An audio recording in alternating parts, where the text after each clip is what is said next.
Nagani farare waaqayyoo kan abbaatiif kan ilma kan afur qulqulluu bakka iddoo jirtan hundumaatti isiniif baay'atu maatii YouTube chaanaalii waldaa qabaatu waaqayyoo isaa guyyaa irraa nugee hundumaaf baay'inee guddinni galateeffanna.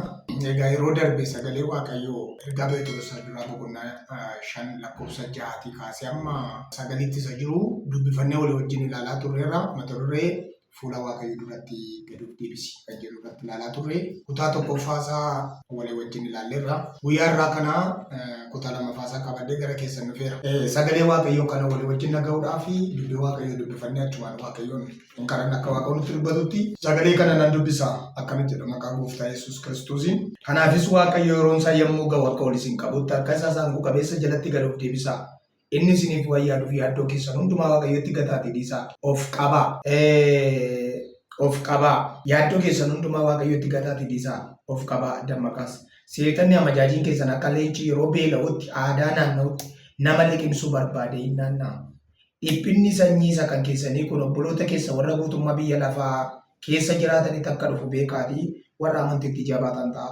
Seetanaa mormaa yeroo gabaabduudhaaf erga dhiphattanii booddee garuu waaqayyo inni ayyaana hundinuu bira argamu inni karaa Kiristoos gara keessan ulfina isaa bara baraatti isin waame ofii isaa iddootti isin deebisaa isin dhaabaa isin jabeessas hundee keessan isin cimsa aangoon baruma baraan isaaf haa ta'u hin kadhanna waaqayyo.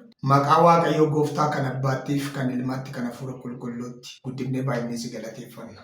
Gaarummaa keetiif eegumsa kee fayyaana kee hundumaaf galanni siif haa ta'u. Egaa yaa gooftaa guyyaa kana si duratti argamnee jirra dubbii kee sirraa dhaga'uudhaaf. Dubbii kee kan nutti dubbattutti qalbii keenya sammuu keenya hundumaa nu bahe. Ana garbichi kee dubbachuu akka hin danda'u fayyaana naaf taasisi. Obboloonni maatii YouTube chaanaalii keenyaa ta'an hundinuu akka isaan dhaga'aniif qalbii isaanii bane. Maqaa gooftaa keenya Yesuus Kiristoosiif jedhee ameen. Egaa waaqayyo guddifnee baay'inee galateeffannaa. Obboloota koo waaqayyo nu gargaaree guyyaa irraa jaallateera. Egaa nu warri guyyaa irraa kana geenye kuni maaliif akka yeroo kana waaqayyo nuuf kenne sirriitti itti yaadaa waan waaqayyo nu barbaadeef raawwachuun keenya dirqama. Egaa ani obboleessi keessan sagalee waaqayyoo dubbii waaqayyoo karaa hundumaa karaa garaagaraa dubbachuudhaaf waaqayyoo yeroo naaf kennee jira. Har'as yeroon argadhe kanatti gargaaramee waan waaqayyoo na keessa bulchee laphee korra kaa'ee dubbii waaqayyoo isinitti dubbadhaa. Akkuma isteejii irratti karaa garaagaraa iddoo garaagaraatti dubbii waaqayyoo dhalootaaf qooddu akkasuma yuutuubii kanarrattis namoota hundumaa akka inni qaqqabuuf waaqayyo yeroo nuuf kenne kanatti fayyadamnee hojii waaqayyoo hojjenna. Yeroo darbe waa'ee fuula waaqayyoo duratti gad of deebisuu irratti walii wajjin ilaalaa turre. Gooftaa duratti jireenya gad of deebisuu qabaachuu jennee turre. Akkasumallee jireenya gad of deebisuu qabaachuudhaaf yeroo waaqayyoo of keessaa dhaabuun yeroo waaqayyoo nama dagachiisaa jennee turre. Harka waaqayyoo jalaallee nama baasaa jenneerra. Inni sadaffaan ija malee nama hambisa jennee turre.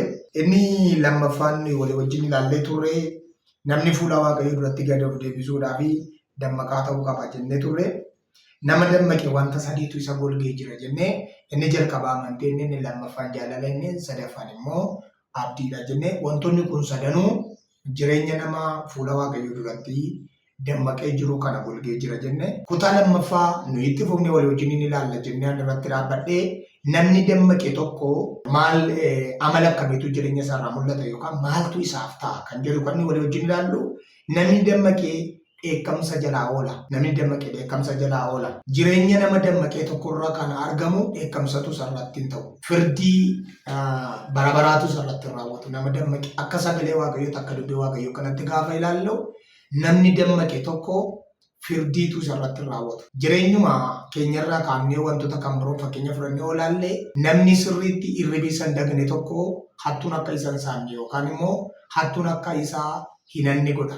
Maaliif jennaan yeroo hattuun isa hattuu sirriitti dhagaa irratti dammaqee qabeenya isaa harkaa baafachuu danda'a waan ta'eef.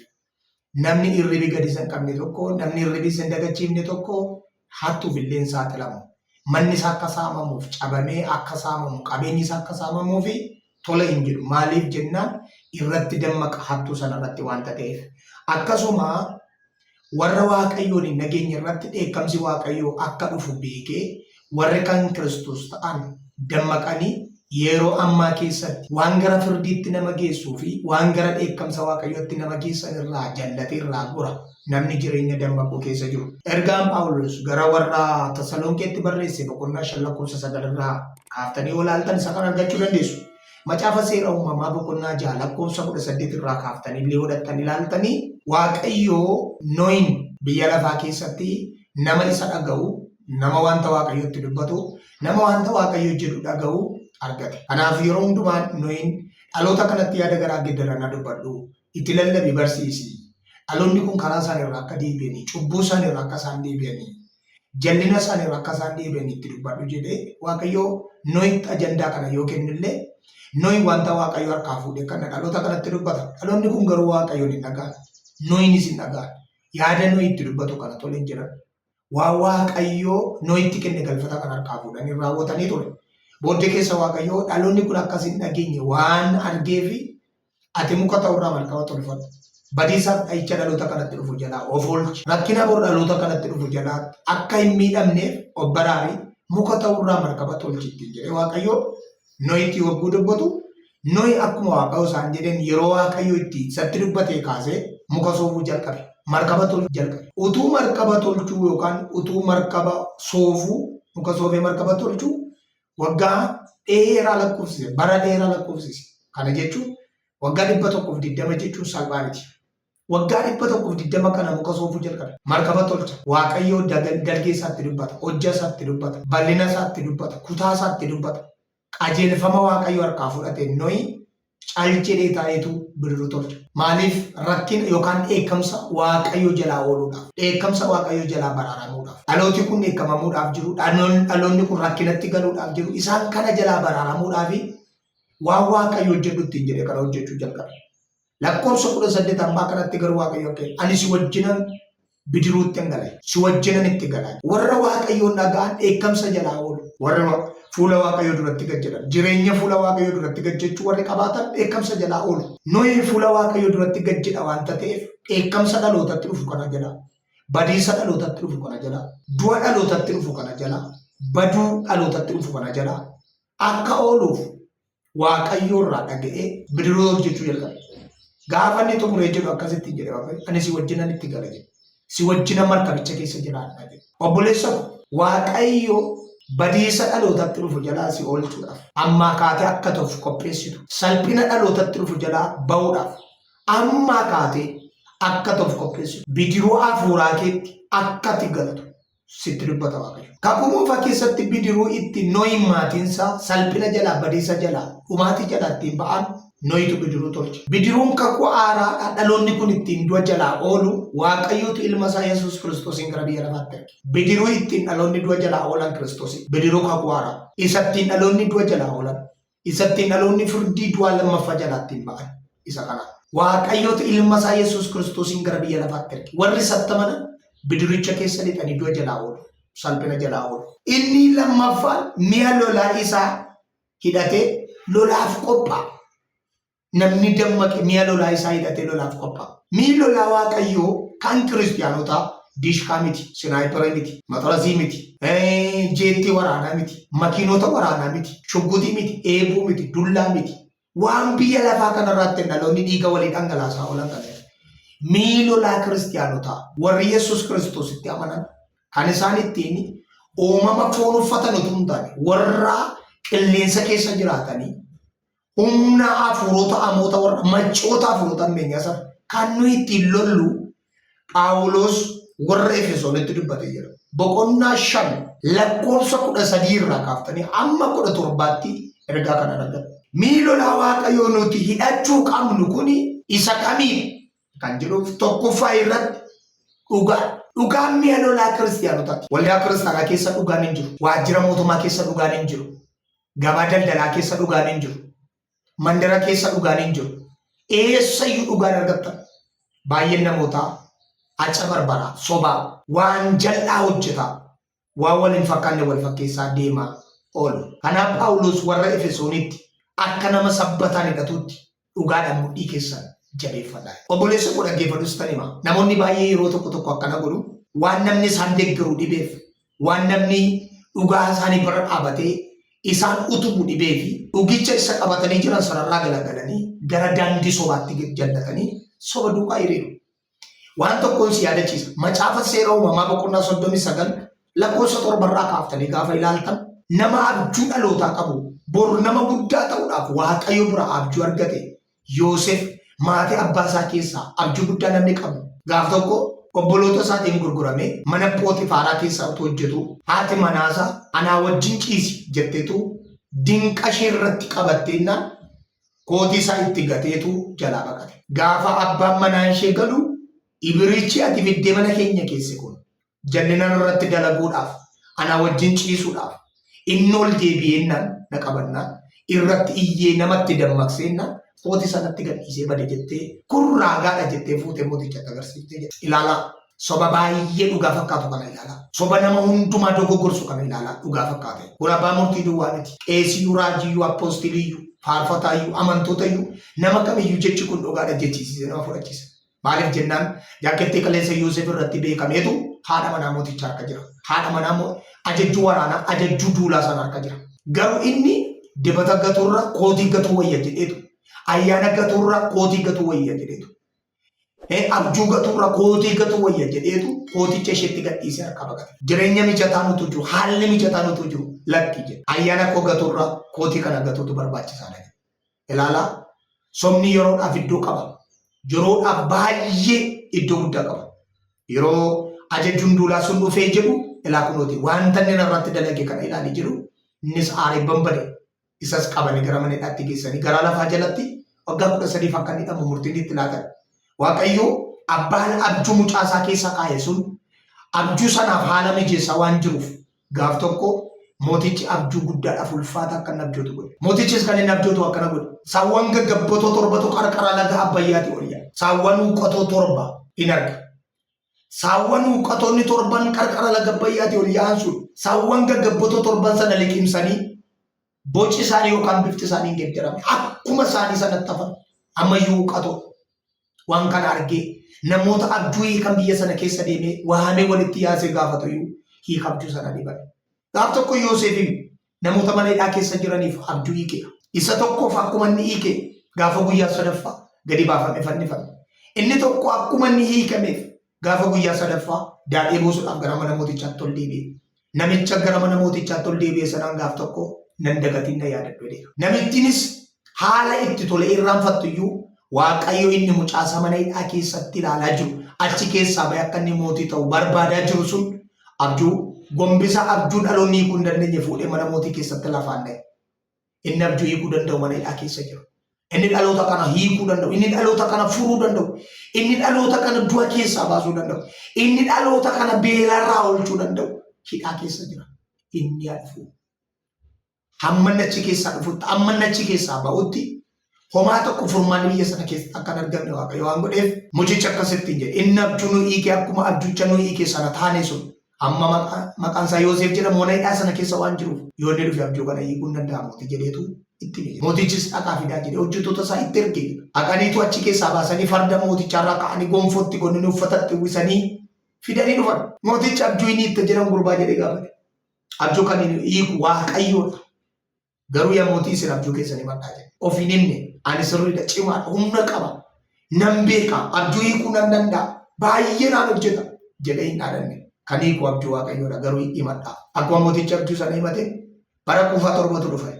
Teellaadhaan bara beelaa torbatu dhufe. Bara quufaa torba dhufu sun garuu bara beelaa torban dhufu sanaan booji'ama jedhe. Bara beelaa torban achi teellaadhaan dhufu sana oolchuudhaaf dhaloota kana beelarraa baraaruudhaaf garuu jedhe nama ogeessa nama beekaa nama bilchaataa fuudhi iddoo kanarraa kaa'iiti.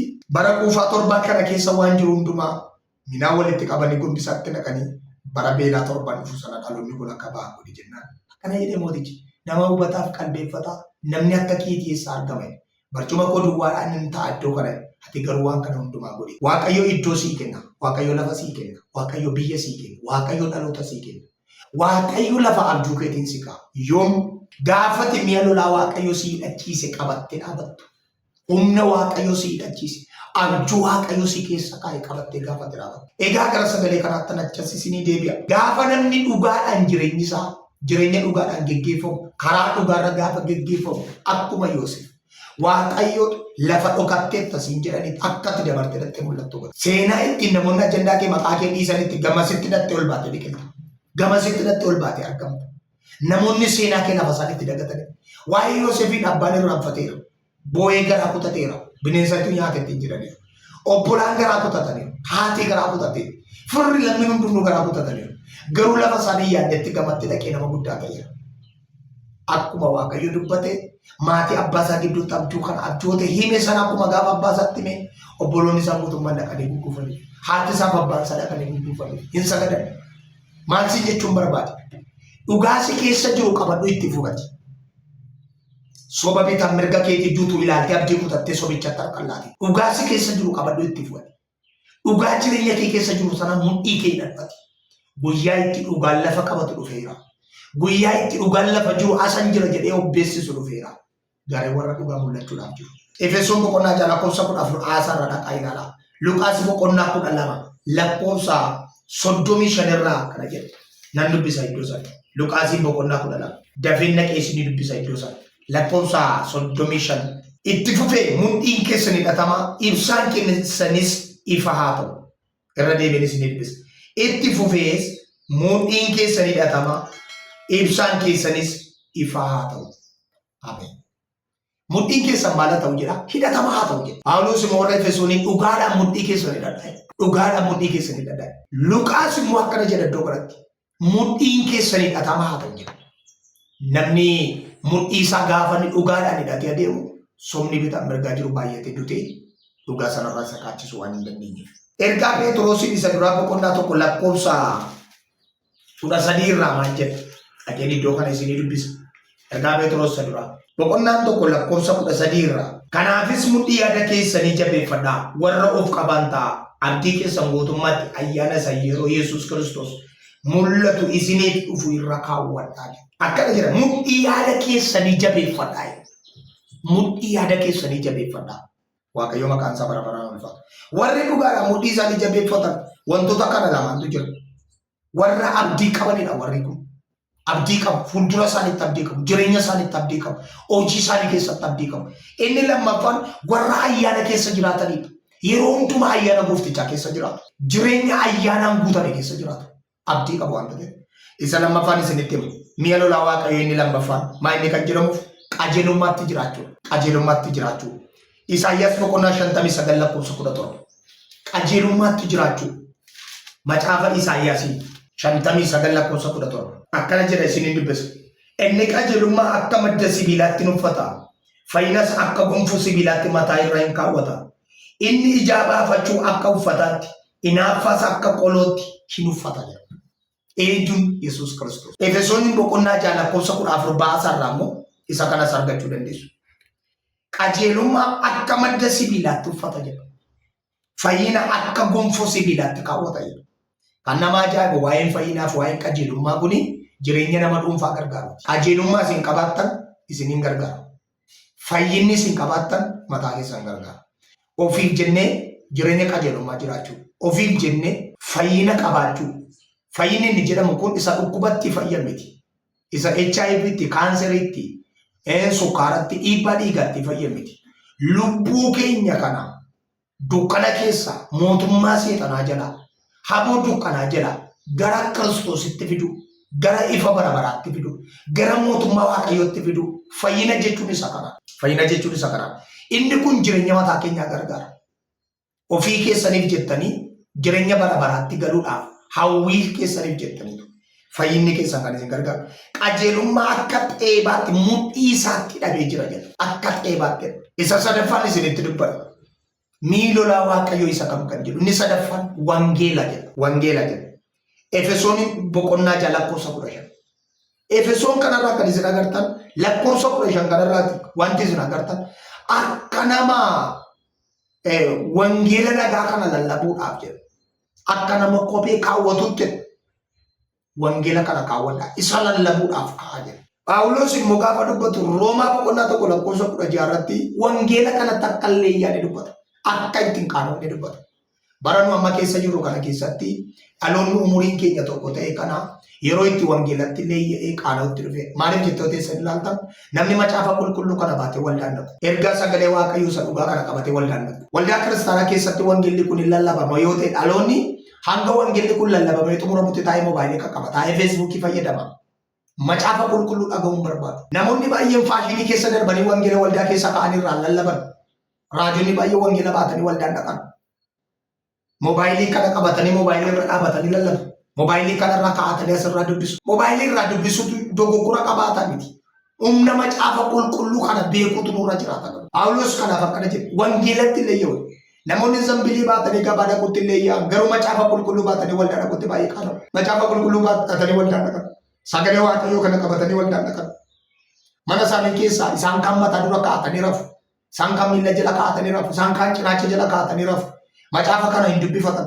sagalee waaqayyoo kana hin dubbifatan ergaa waaqayyoo kana hin dubbifatan wangeela Maatewosiin boqonnaa 4 gaafa dhattanii ilaaltan lakkoofsa tokko irraa kaaftanii Yesuus Kiristoos halkan 40 guyyaa 40 hin kadhata gaara irratti ol ba'e jedha erga kadhannaa isaa xumuree booda waaqayyo abbaa biraa hafuura qulqulluu fudhatee gara lafa onaa dhaqee jedha lafa onaa kan jiru seexan isa nama dogoggorsu isa karaarra nama kaachisu isa daandii hafuuraarra nama kufachiisu isa mootummaa waaqayyoo keessaa gad nama baasu isa wajjin dhaqee wallaansoo wal qabuudhaaf dirree lolaatti dhaqee bobba'e Yesuus Kiristoos akka inni dhaquun nama beela'aa ture nama buddeen barbaadutti jiru Yesuus Kiristoosiin akkasitti jedhe dhaggoota kana buddeena godhe nyaata ati ilma waaqayyoo isa jiraataati yoo taate jedhe ulfina waaqummaa isaatti isa qoruudhaaf gaafa dhufe Yesuus dhagaa buddeena gochuudhaaf wanti isa dadhabsiisu hin jiru garuu waan seexanni adeemaa jiruuf waan seexanni socho'aa jiruuf waan beekuuf namni buddeena duwwaatiin hin jiraatu jedhamee caafamee jira dubbii afaan waaqayyoo keessaa kan ba'e jira.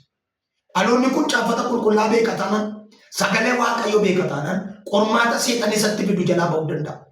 Maaliin dhaloonni baay'een gabaa buddeenii bira ga'ee mootummaa waaqayyoo keessaa kufaa jira. Maaf namoonni baay'een gaa'ilatti galee mootummaa waaqayyoo keessaa badaa jira. Namoonni danuun yoo teessan ilaaltan tajaajila isaanii hamma gaafa dheeromanitti tajaajila isaanii hanga gaafa fuudhaniitti isa darbanii nan tajaajila dhiisaa deemu.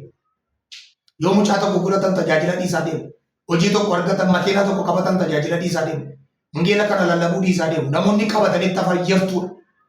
Hundiin hafuura isaanii jabaatee kan dhaabate namoota yaada nama muraasa. Warri kaan dhiisanii keessaa galaa deemu. Maaliif jettanii yoo teessan ilaaltan ka'umsa isaanii ganamaatu sagalee waaqayyootiin hin taane. Macaafa qulqulluudhaan mudhiin isaanii hidhatamee hin kaane. Akka nama kophee kaawwatutti kaa'atanii hin kaane. Yeroo taa'ee ilaalu namoonni kophee miillatti kaa'atanii gaafa deeman maaliif barbaachisummaan isaa yoo jettan inni jalqabaa fayyummaadhaaf kaa'atu kophee. Miidhagina duwwaadhaan miti. Kophee kan namni kaawwatuuf fayyummaadhaafidha. Miilla qullaa yoo deemtan waan miilla keessa miidhu waan baay'eetu jira. Waan isin waraanu waan baay'eetu jira. Waan miilla keessa muru waan baay'eetu jira. Sibiila isin waraanu waan hedduutu jira. Kophee isin kaa'attan garuu balaadhaa waan hedduurra isin eegaa oole. Sibiilli miilla keessan akka hin murre, qoraattii miilla keessan akka waraanne, dhagaan miilla keessan akka hin cabsine isin eegaa oola, nu eegaa oola. Kan nuyi kaawwanne adeemnuuf kophee yeroo hundumaa fayyummaadhaaf miilla keenya fayyummaatti akka eeguudhaaf. Bokkaa roobu kana keessaa corroqa walitti qabamu kana keessaa wanti miilla namaa jiru wanta baay'eetu jira. Garuu kophee nuyi miillatti kaa'annuuf garuu nu eege nu hin dandeenye. Akka nuyi keessa deemaa oolu kana keessaa hadhaan nama miidhu baay'eetu jira. Kophee nuyi miillatti kaa'annuuf garuu nu hin dandeenye. Biyya lafaa nuyi keessa jiraannu kana keessa wanti nama miidhu baay'ee wangeela nuyi qabannee adeemaa jiru kanaaf garuu nu danda'u. Addunyaa nuyi kana keessa jiru kana keessa wanti jireenya namaa waraanu wanta baay'eetu jira. Macaafa qulqulluu nuyi qabannee adeemaa jiru kanaaf garuu wanti nu miidhuu danda'u hin jiru. Inni jireenya keenyaaf makalaakiyaadha. Fayyummaa keenyaaf amanamaadha. Nagaa keenyaaf amanamaadha. Haaleluyyaa. Fayyummaa keenyaaf waarsinnaa sirrii of keessaa qaba. Warri wangeela kanatti amananii jiraatan rasaasii barootaa isaanii hin argatu. Summiin barootaa isaanii hin argatu. Dhukkubi qilleensa keessa adeemuu isaanii hin danda'u. Maaliif irraa hafanii jiraatu waan. Obboleessa kosittanii maal dhaggeeffatu. Bara namoonni macaafa lafa ka'anii adeemuun teekinooloojii itti fakkaate harka qullaa adeemanii jireenyi isaanii qullaa ta'ee seexanaan miidhamaa oolanii dhukkuba barootaaf saaxilamaa oolanii HIVdhaaf karaa dhaabbataa oolanii bara namoonni kaansariidhaan miidhamaa jiran kana keessa akka nama kophee kaatutti wangeela kana fuudhiidhaaf haa ta'u. Sababatti wangeela kana lallabduuf dhaloonni baay'een faaraadha yoo isin jedhan faaraa mataa wangeela kana qabadhu adeemati. Bara namoonni baay'ee wangeela kana lallabuun jireenya qajeelummaatti hin fakkaanne kana keessa gowwaadhuma ta'e wangeela kana qabadhu adeemate. Maaliif sababi isaa warri wangeela kana qabatanii adeeman vaayirasii barootaa jala hafanii argamu waan ta'eef. Hiddama barootaa jala hafu waan ta'eef. Hafuurota bara dhumaa kana jala ba'anii argamu waan ta'eef warri wangeela kana fudhatanii adeeman.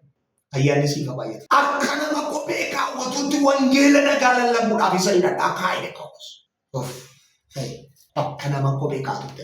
Ganama mana keessanii gaafa kaatan karaa deemuudhaaf gaafa kaatu isa jalqabaa dura kopheen kee lafa jiru barbaada. Xaaraa gaattee kaa'ata. Miilla keetti ergaa kaa'attee booddee adeemuu jalqabda. Namni akka hirribaa kaateen siree kee bukkeetti irra kaatee hamma gaafa lafa saalooniitti gad darbuudhaaf iyyuu waan miilla keetti kaa'attu kaattee gadi baata. Sitti diilallaa osoo barbaadda. Dhalaa dhaggeeffadhu ta'anii bakkeetti na deemuu duwwaa miti wangeelli kan nu gargaaru. Siree keenyarraa kaanee mana keenya keessatti na deemuuf nakka tokko nurraa gargar ba'uu hin qabu. Ayyaanni Waaqayyoo bara hundumaa si wajjin jiraatu. Sagalee kana dhagaa kan jirtan iddoo jirtan hundumaatti. Humni wangeelaa bakka jirtan hundumaatti bara baraan isinii wajjin jiraatu. Abboonni keenya dur seenaa isaanii kan nuyi qorannu yoodhuma jireenya biyya lafaatti kufoo ta'an iyyuu yoodhuma araqee dhugaa gaarii yaaxuutu adeeman iyyuu macaafa qulqulluu dhossanii addana keessa kaa'atanii adeemu. Seexanni gaafa namarraa iyyuu macaaficha fuudhanitti qabu. Namicha saaraqii dhugeefisa gaarii yaaxuuteef sanaaf jettee miti seexanni kan isheen iyyatu. Humna macaafa qulqulluu kana keessa jiru nam gubadhe jechaa keessa caraanii keessaa ba'a. Dhaloonni keenya amma garuu wangeela lafa kaa'ee afaan duwwaa seexana ifata. Iddoo aarsaa irratti yoo teessan ilaaltan macaafa qulqulluun iddoo aarsaa irra jiru seexana ifata seexanni hin baatu. Macaafa qulqulluu lafa kaa'ee raajii dubbata seexanni namatti galaa jira malee nama keessaa ba'aa jiru. Seexanni kan inni baqatu namicha tajaajilu sanaaf jedhee miti. Raajii dhaabatee ergaa dubbatu sanaaf jedhee miti. Humna macaafa qulqulluu kanaaf jedhee seexanni nama keessaa ba'a. Warra sagalee Waaqayyoo kana hidhatan dura seexanni hin dhaabatu. Haaleluyyaa. Warra macaafa Waaqayyoo kana lallaban warra humna Waaqayyoo kana fudhatan jalaa furraman hin dhaabatu. Obboleessa kun dhaggeeffadhu sitti hima. Bara dhaloota baay'eetti qaroomina fakkaate, bara raajota baay'eetti qaroomina fakkaate, bara paastoroota baay'eetti qaroomina fakkaate, bara luboota baay'eetti qaroomina fakkaate, caaffata qulqullaa'aa kana lallabuu dhiisaa jiran kana keessa ati na dhaga'aa kan jirtu kun sagalee Waaqayyoo kana qabadhu lafaa ka'e. Galaana dhaloota baay'ee liqimse keessa baata. Qoraattii namoota baay'ee waraane keessa dabarta. Summii dhaloota baay'ee karaa tambise keessa baata. Rasaasa namoota baay'ee nyaate jalaa miliqxee baata. Haaleluyyaa. Haaleluyyaa. Sagalee Waaqayyoo kanatti jabadhu. Dubbii Waaqayyoo kanatti jabadhu. Inni kan biraan arfaffaan miilola Waaqayyoo kun isa kam kan jiru amantiidha. Efesoon boqonnaa 6:16.